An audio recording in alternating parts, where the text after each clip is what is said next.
हम लोग बिल्कुल इसके विरोध में हैं और हमने ऑलरेडी ये कंसर्न जारी किया है और पार्टी में हम लोगों ने अपने कार्यकारिणी की बैठक भी बुलाई है इस विषय को डिस्कस करने के लिए, क्योंकि बिहार में एक बहुत बड़ा वर्ग है जो दिवाली में, छठ में बाहर से आता है और उसके लिए ये संभव नहीं है कि वो दिवाली और छठ से पहले आकर अपना नाम, जैसा कि इलेक्शन कमीशन चाहता है, वो उस तरीके से डॉक्यूमेंट प्रोड्यूस करे और सारे कागजात दें।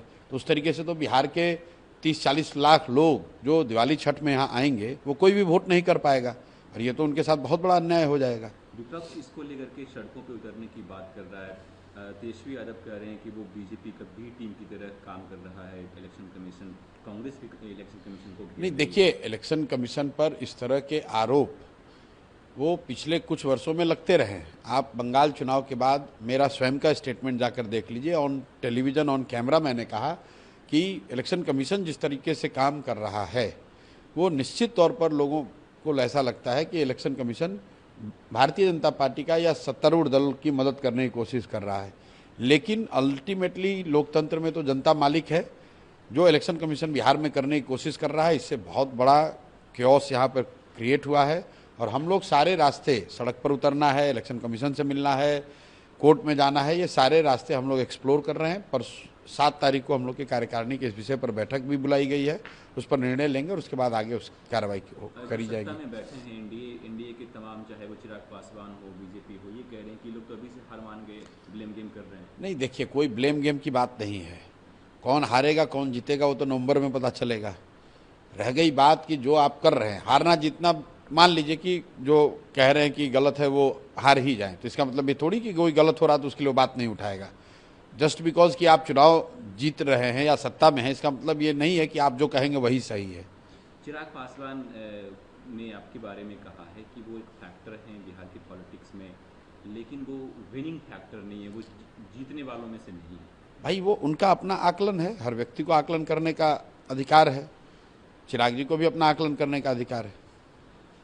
असदुद्दीन ओवैसी बिहार की पॉलिटिक्स में इंटरेस्ट ले रहे हैं। वो उन्होंने जो यहाँ पे महागठबंधन है, तमाम जो घटक दल हैं, उनको लेटर लिखा है कि हमें आप अपने में शामिल कीजिए ताकि जो सेकुलर वोट है उसका बंटवारा ना हो और बीजेपी को रोका जा सके। भाई, ओवैसी साहब पिछले कई वर्षों से जिस तरह की राजनीति करते हैं, जहाँ चुनाव लड़ते हैं, पूरा देश जानता है कि वहाँ कहाँ चुनाव लड़ते हैं, किस तरह से चुनाव लड़ते हैं। अब अगर वो जाकर इंडिया गठबंधन में या यूपीए गठबंधन में शामिल होना चाहते हैं तो ये उनका और उन इंडिया गठबंधन के लोगों को डिसाइड करना है। हमारे लिए ओवैसीउद्दीन ओवैसी बिहार में ओवैसी साहब कोई फैक्टर नहीं है। आरजेडी ने कहा है कि आप अगर मदद करना चाहते हैं तो आप चुनाव मत लड़िए, आप हैदराबाद में लड़िए चुनाव, बिहार में क्यों लड़ते हैं चुनाव? फिर वही बात है, ये तो अब उनके बीच का मामला है ना, मुझे उससे क्या मतलब है। मेरे को, मैं कह रहा हूँ ओवैसी साहब कोई फैक्टर बिहार में नहीं है।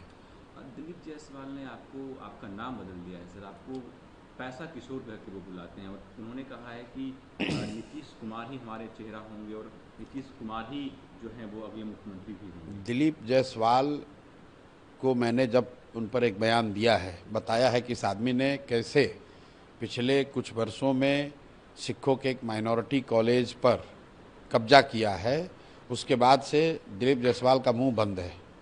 और 6 तारीख को हम लोग जनसुराज की ओर से एक परसों प्रेस कॉन्फ्रेंस करेंगे और दिलीप जायसवाल के बारे में पूरा जनता के सामने जो सच्चाई है, जो तथ्य है, वो सामने रखेंगे। उसके बाद दिलीप जायसवाल को जो बोलना होगा बोलेंगे। दिलीप जायसवाल से आप जाकर ये पूछ लीजिए कि सर, आपने ये कहा था कि साइबर सेल में आपने प्रशांत किशोर के खिलाफ कंप्लेन किया है, एफआईआर किया है, तो उस एफआईआर का क्या हुआ? कहाँ गई पुलिस? सरकार तो आप ही की है, तो पुलिस आकर प्रशांत किशोर से क्यों नहीं पूछ रही है?